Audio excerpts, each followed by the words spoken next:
All right, so we got another wonderful email, and it begins, "Hi there.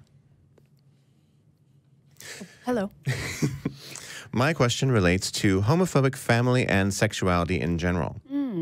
Is there any secular reason to be opposed to homosexuality? I have a friend whose parents are Christian fundamentalists and very opposed to homosexuality, the practice, not the orientation, and sex before marriage, etc.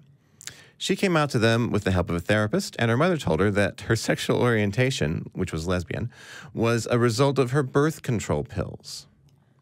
Despite the Sounds like science. Oh yeah, that's so sciencey. Despite the therapist and a doctor informing them that that was not the case, her parents wouldn't accept her and continued to pressure her to stay in the closet and shame her for who she is attracted to. The parents were given information for a PFLAG, that's Parents and Friends of Lesbians and Gays, chapter, and her mom told her that she threw them out because it was disgusting that they were pushing the perverted gay liberal agenda.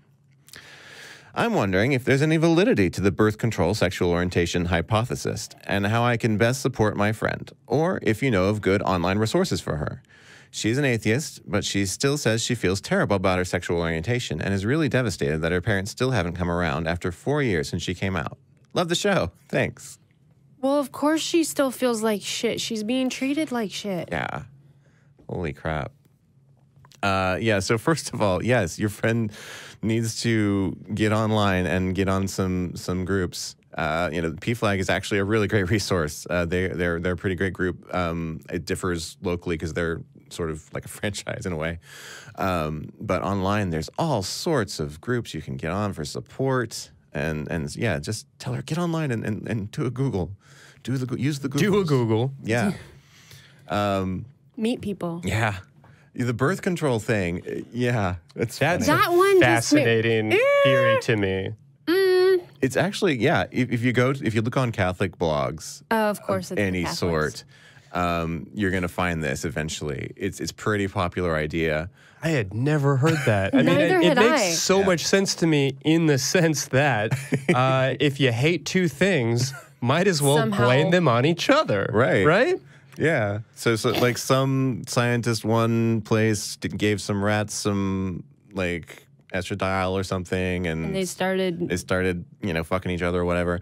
the girl rats, not the boy rats. Of course. And there's little bits and pieces that they pull from, or the way that people do when they want to reinforce their ideas with science. But I think despite that, I think, we don't actually know why people are gay yet. I think we can all solidly say it's probably not that. Not so much that. No. Probably not a medication that millions of people take that she likely didn't start taking until she puberty. was well after puberty. Oh, no, to clarify, the idea is if your mother took birth control, it can like affect you in the womb. Okay. Oh. Okay, I was yeah. totally not understanding. I didn't understand it that at first until I argument. looked it up. Yeah.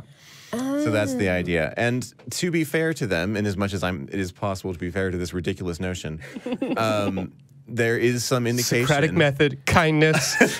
that one of the aspects that can affect the chances of having a different sexual orientation is the hormone balance while in the womb. So there is, that much science to this idea. This much, right? See? Right there. But it's I was generally pretty not. sure your fingers were touching. Shh. That's my secret. So, yes, as far as the birth control goes,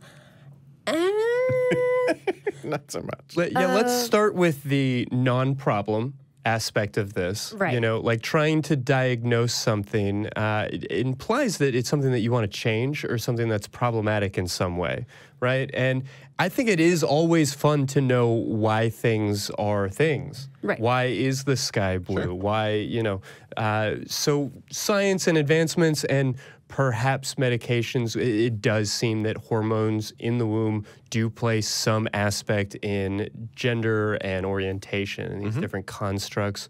But as interesting as that investigation might be, if we're starting from the presupposition that this is a problem, then we've got a problem. Yes. It's not a problem. The problem is with her parents. Yes. I think I can speak for everyone at this table when I say there is nothing wrong with her. Just her parents and their... anyone else want to give some good descriptors that would not get me in trouble? Narrow, I think, is the nicest way I can say it. Sure. Sheltered. Yeah. Very sheltered in their own views. The best thing to do for anyone who is restricted in a not great environment is find your people. And by that, I mean find a local group, get online, meet people who are going to give you the love and the support that you deserve. And I value that, and I think that that's probably a message that is likely getting through to them to an extent, but something they may not have thought about or that I found terribly transformative in my life was honestly listening to shows like this one. I mean, it's the reason I was motivated to be here, why I wanted to join with the ACA and do things like this, because even as I came to the place where your friend has, where she recognizes that there's nothing wrong, there's nothing immoral about what she is, about what she believes, about who she loves, it can still feel shameful. Those things can still feel really buried as part of who we are. And one way to get around that is just constant exposure. And so I went really out of my way to find shows and podcasts like this one. You know, listening to Dan Savage every week, you know, watching the L Word. I mean, these sort of silly things that don't necessarily seem transformative, but by being constantly exposed to queer media or just folks that are living differently, or in this case, living like you, can really help to normalize those things. So being in community, whether it's online or in person, there's value in that.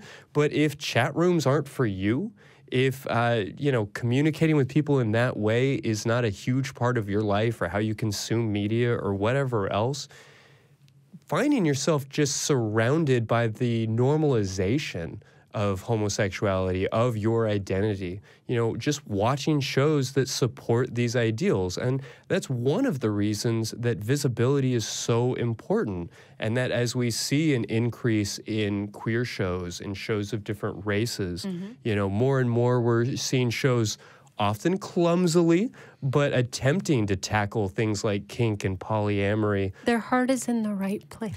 They so often try, and sometimes they really do succeed. Sure. You know, I recently kind of tackled wanderlust on my Instagram feed, and people were kind of freaked out because it's not a perfect show, but I still thought it brought up some really beautiful things. And seeing that on screen in the same way that seeing a show about, you know, death or about love or any of these things that we make movies about can give us an opportunity to see ourselves in someone else. We find empathy and love for these characters, and it can help us find empathy and love for ourselves. Yeah. Well said. Yeah. And the letter started with the question, you know, is there a secular reason to be opposed to homosexuality? There is no good reason to be opposed to homosexuality, whether you're secular or otherwise. Yeah. Yeah. And anyone, yeah. We've covered this before on the show, but and we will continue to do so. Yeah, I think we actually have a youtube.com/secularsexuality video called "Is There a Secular Reason to Oppose Homosexuality?" And too long didn't read. Spoiler alert. No.